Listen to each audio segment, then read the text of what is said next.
Hello, folks. Welcome to another edition of Inside the Marble Palace, Saskatchewan Post Media's look at the goings-on in provincial politics. I'm Murray Mandrick, political columnist for the Regina Leader Post.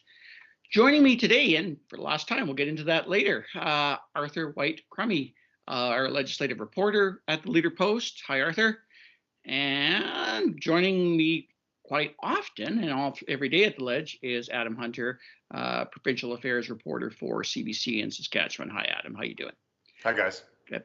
I'm going to start with you, Adam, because we were all in the scrum yesterday with the Premier, where I think there was actually more news coming out of what he might have said than the actual PIOC announcement that was held earlier, although the PIOC announcement very much set the stages for the Premier. I was a little surprised to see that they seem to be pretty serious about maintaining COVID-19 restrictions, specific restrictions existing for some time now, because the Premier has talked about the declining numbers into the double-digit category. Can you just review for those that weren't aware what the Premier had to say about that? And I guess to ask you, were you as surprised as I was that they weren't more aggressive in terms of wanting to remove restrictions? So the restrictions or the public health measures that are in place expire on November 30th. That's masking, isolation, and even the proof of vaccination requirement. Dr. Shahab has said in that PIOC call and to media that he's in favor of holding on to these measures for the time being. The Christmas season is coming up, so we asked the Premier about this, whether these would be extended through December into the new year perhaps. And he said that, while he didn't confirm it, he said it was likely. He was giving everyone sort of the soft sell that it's reasonable because of what we're seeing with the numbers going down. And I think a lot of the criticism that of the government's handling of previous waves that we hear every day in the legislature and even from people outside of the legislature is that things were removed too quickly, that the government rested on current numbers rather than looking at modeling and things, the way things could turn. And the Premier yesterday really poured cold water on any chances of lifting restrictions. I know, Murray, you asked about agribition, which is coming up next week. And he said, well, yeah, and these restrictions are going to be in place for agribition. They don't expire until the end of the month. It seems to be a foregone conclusion to me, at least, that they're going to keep with these at least until Christmas. But I did ask him about gathering restrictions because you guys will both remember, and a lot of our viewers and listeners will remember, that was a huge controversy last year when, a couple of weeks before Christmas, really, the Premier floated the idea of allowing gathering inside of long-term care homes. And this is before we had our big wave in long-term care homes in January and all the deaths that happened specifically, in Regina. And that was later went back on by the Premier, and he said, no, we're not. That's not what we're going to do. There was some criticism at that time of that stance, but it sounds like the government is going to stick with the gathering restriction recommendation rather than putting it as a public health order. And that's something that medical health officers have asked for, that there's limited gatherings for unvaccinated people, that numbers go down, but that doesn't look like the direction the government's going in. I don't think that's surprising. I think given what we've heard every day from the Premier and the Health Minister and other members of the government about how well the COVID case numbers are doing compared to September, I think it would have been surprising for them to lift those restrictions. Or would have been probably, they're probably not hearing as much criticism as they have been in the past weeks. So to get that message out there now, to let people know when it's far enough in the future that people can plan around things. But proof of vax, isolation, mask requirements are likely to stay at least until the start of 2022. And I think, through the winter, we'll have to see. Even Ryan Miley yesterday, interestingly, said, we'll have to revisit it, seeing what cases numbers are like. So he didn't say, we need to keep these going indefinitely. That wasn't his message yesterday. What do you think is going to happen with proof of vax? Because that actually was the one that surprised me the most. I thought if there would be one restriction that they might move on more quickly, it would be the restrictions on requiring proof of vaccination, large gatherings, etc. But I think we're hitting an all-time low in terms of numbers, not an all-time low, but a low since September in terms of numbers of people vaccinated. Probably has something to do with the weather, but that's still a massive problem for the government, Adam. And I guess the question I'd have is, was it as surprising as it seems to me that they didn't specifically offer hints on proof of vaccinations, which I think has been a problem for the government in terms of difficult things to sell, even more so than masking at times. I think you're not seeing any of the provinces moving on that. And there's other provinces that have lower case rates, higher vaccination rates in Saskatchewan, which would have a better argument for removing those. And there hasn't been any rumblings about that at all. We know that the requirement for flying has now come in and traveling by train.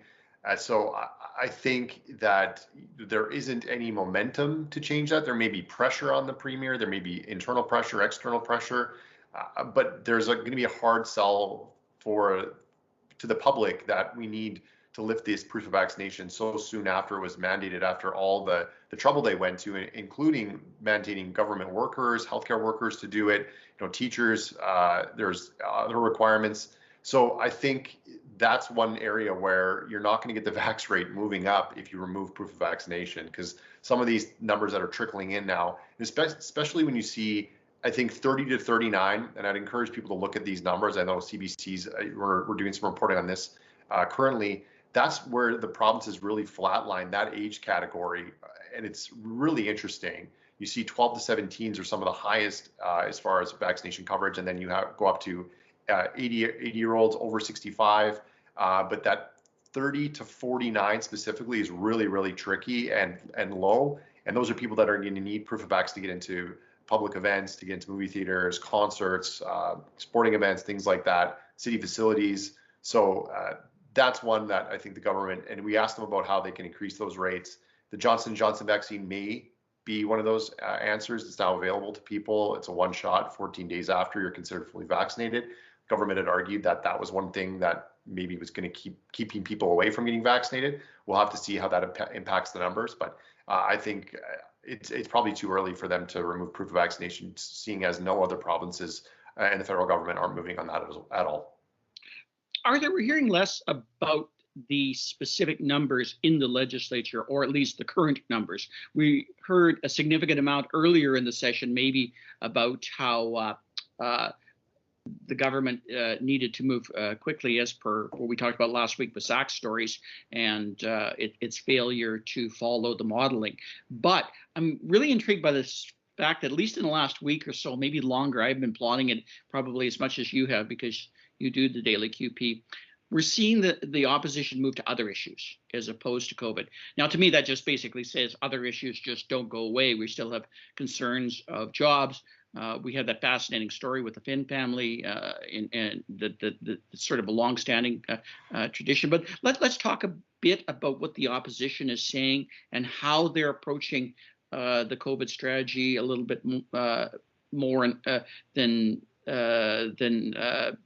perhaps they have in the past, in terms of basically focusing on more of an analysis of what went wrong in the past as opposed to the daily crisis. I guess I'm curious, is it because the numbers are good enough where it just doesn't necessarily make as great daily fodder for the opposition, or are they just being overtaken by the usual issues that we have in question period?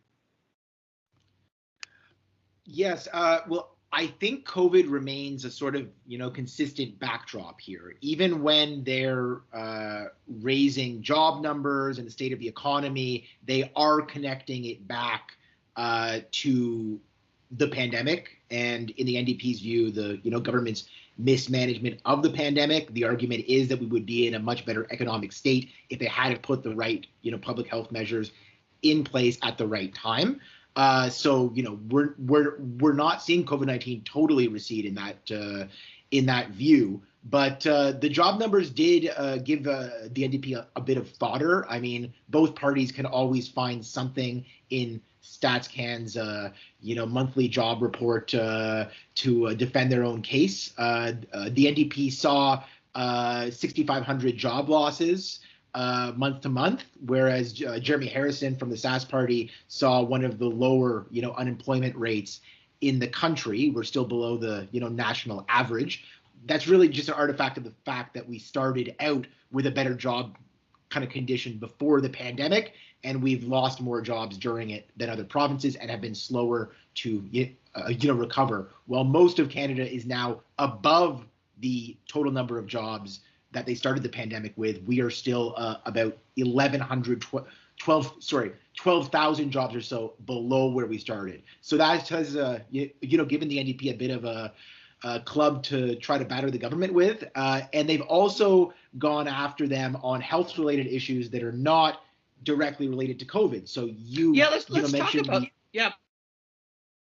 let's talk about that, because this is more the traditional thing that happens in question period, where governments have to deal with real people's problems brought forward by oppositions, and this has gone on for 100 years. I think I wrote about today about how the ironic thing to me in relation to the story that you're about to describe is this at least in form similar to what the Sask party in opposition used to do in terms of raising these stories. But let's start with the situation of 5-year-old Connor Finn and his family that had to go to the U.S. University of Minnesota for a very specific surgery because it was unavailable for here. And please just...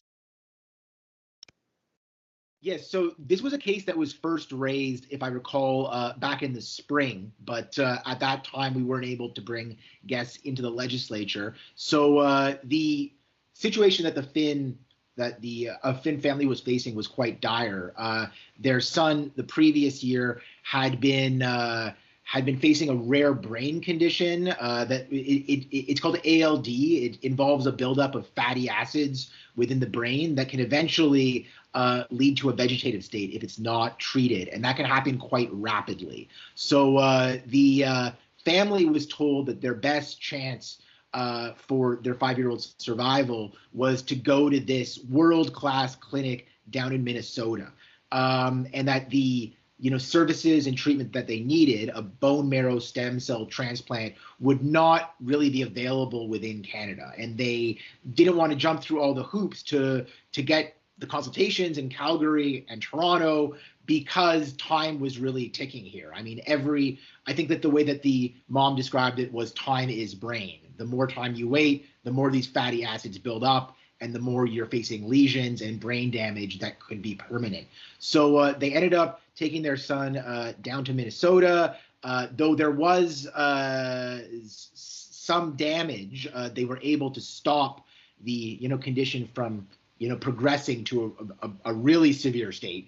But it ended up costing them about $832,000. And they obviously were looking for the Saskatchewan government to cover this, but really went through a bit of a bureaucratic morass here. They were at first refused, but did get a decision from the Health Services